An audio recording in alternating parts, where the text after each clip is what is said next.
since you have at least a passing interest in cinema, what is your read of the current state of Hollywood, of modern cinema? Is it doomed? Is AI going to replace everybody? Can it recover? Do you already see signs of life coming back, or are we all just screwed because of our AI overlords? What do you think? We are going to have the wildest 5 to 10 years coming up. A lot of even really interesting things just happened this year, which I'm sure you saw. I think 4 huge superhero movies bombed this year. They were not lucrative, and these were big movies. Yeah. So it feels like, it maybe happened later than a lot of people thought.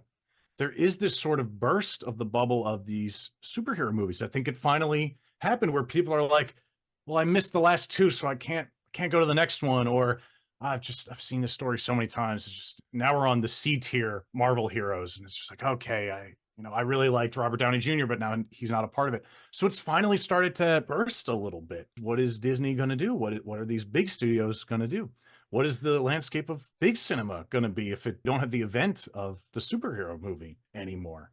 I'm strangely optimistic because I take a look at, and we were able to make a short that we are deeply proud of, and also a feature length that will hopefully be out by this September. And we were able to make that all within our means, all with our friends and casting ourselves, and we were able to edit from home and do sound design from home, do Foley from home. These are things that, shoot, 10 years ago or 15 years ago, it was much more inaccessible. And it's just very accessible now. Could that continue to happen with other teams like Girls Soup, of just friends who are like, I have this great idea for a low budget horror movie? Like, we could actually make that within our means now. I do kind of foresee that happening, that maybe these films will actually start to flourish just because it's a little bit more accessible to make them. But I don't know. I am very cautious of AI and what that will do to our industry, especially the recent article I read about the AI video and just like how quickly it can put together a very lifelike scene. And oh man, that's just wild how good that looks. I'm definitely watching that with a keen interest, and just I want to see how it progresses. But I do think if AI does start to take over this medium and other mediums like it, I do think there will be a recognition from audiences that are like, I am craving something made by a person. I want to seek out the production team who fosters work that is written by people and casts people. That's just my own personal take on where it could go, and we'll just have to see. Though it is a wild time to be in this industry. Yeah, there's so much chaos going on with big studios losing money hand over fist, but you get little sparks of smaller studios putting out big hits like Sound of Freedom last year, over $200 million. I think it cost like 4 or 14 million to make. And I'm kind of being reminded of that period in the like mid to late 90s and early aughts where you had small movies that had big impact. And it was very exciting because there was a lot of creativity. There were different things happening. And I love that because, yes, it's fine to have a Lethal Weapon 3, but Lethal Weapon 4, nobody wanted to be there for that shoot. You could tell the dialogue wasn't there, so it wasn't fun. And with the superhero movies like you're talking about, the writing was just terrible because like Morbius, now I was a big fan of the comic book Morbius and got almost every issue of it from its original run. The dialogue was just atrocious. And they had good actors. Like I'm a big fan of Jared Leto and his Same. music, his ability to perform. And was it Matt Smith was his villain? Those are legit actors, but Oh the yeah, dialogue was so crap yeah. that no wonder it failed. Do you have any particular studios besides your own? I do have to leave that one out. That you're seeing their stuff coming out and that you think these people could be the next leaders as the old guard collapses under their own weight. Oh, I do. The two that come to mind are obviously A24. Just Yes. they seem to foster the story that they are passionate about first, rather than will this make us $300 million. It's kind of in the vibe of their project. They really seem to go, this is a story we want to tell, and that's the driving force with them. Believe it or not, I'm a huge fan of Blumhouse.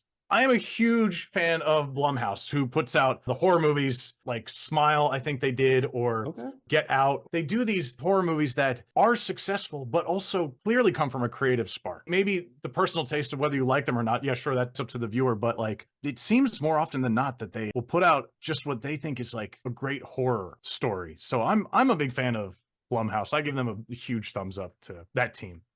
I don't know that I've seen any of their stuff, but A24, that's the, I guess, established smaller studio that gives me the most hope consistently because their movies, it seems like they are fully committed to telling the story that they've got to tell.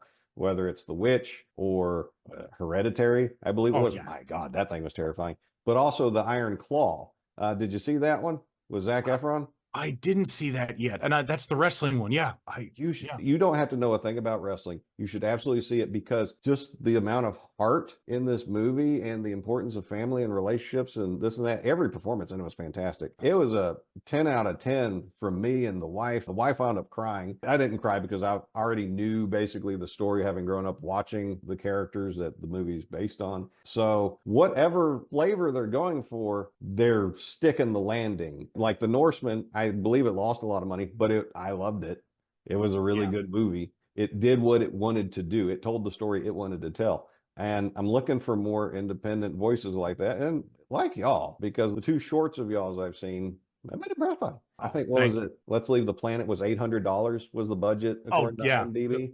Yeah. And it was fun. It was good. It did everything it needed to do. What would happen if you gave these people the $5 million you're talking about? Yeah. And it looks like you are making steps to where you are going to get that because you got a feature length. That couldn't have been cheap. That had to have cost money. Oh yeah. And our goal with that is to hopefully, but because it's also in the horror genre, to sell it to a studio like Shudder or something like that. You brought up Mr. Beast, but his model actually is something I would love to actually emulate, which is it's really not about the individual becoming incredibly wealthy.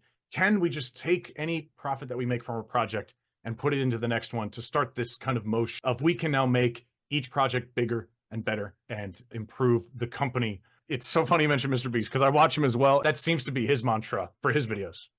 Whatever he's doing is working. Who is your favorite actor and why?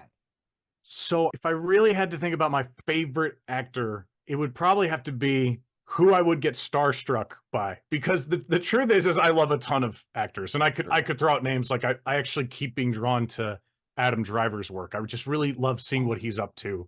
Zoe Kazan is someone I also follow. I just think that she consistently puts out just really interesting work. They're kind of in my generation too, so inevitably I'm just kind of always watching people who are around my age. But it's like, who would I get starstruck by? And it's like, the answer is Harrison Ford. Like, let's just be honest. So if I don't know what I would say to him, I would want a picture, I would want everything. I wouldn't be able to just like chat with him. So that's going to be my answer. His movies have just meant so much to me over the years. So that's my That's answer. a good choice. Yeah. I mean, other people might have different choices, but I don't know that they could pick a better choice.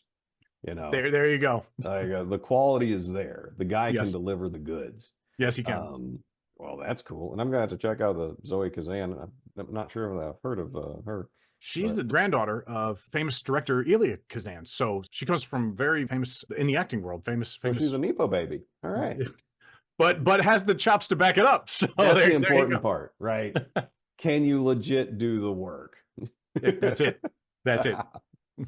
You know, you mentioned Adam Driver. I think that's as a possible like runner-up. I think that's also a very good choice because I haven't seen him give a weak performance, even in a weak movie. And arguably, my favorite movie of all time now is The Man Who Killed Don Quixote because Terry Gilliam is my favorite director. Great choice. I just love what he does. And he had decades of problems getting that movie made.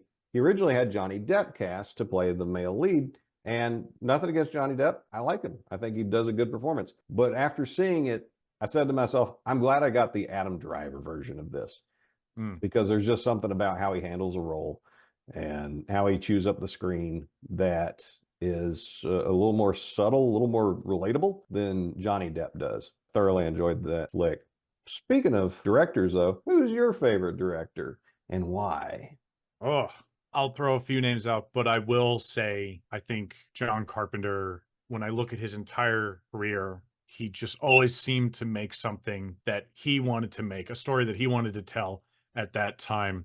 And he always seemed to push himself too. If I ever got a chance to chat with him, I'd just love to pick his brain about where some of these ideas came from, how he put his team together to make something like The Thing. Pretty young at 31 or something. You think about that, that's like such an accomplishment for being, you know, in your early 30s. I'm a huge fan of Terry Gilliam as well, and all the Pythons. I love them all so much. I'd be lying if I said I didn't love Spielberg. I just love all of his movies. They're an example of when I think a huge movie can also have the artistic spark. You know, we were talking a bit about that. It really does feel like a studio and the creativity met with his projects. So I really respect his work a lot. I think Ari Aster is also a very recent example of someone where it's just like, I love following your career, and I am very excited to see what you give us over 10 or even 20 more years. He seems to put a lot of himself and his unique viewpoint on family dynamics and relationships into his movies, and they make them very unsettling. So it's really fun watching his work. To add to the John Carpenter point that you made, it seems like each of his movies have a very distinct and very strong vision.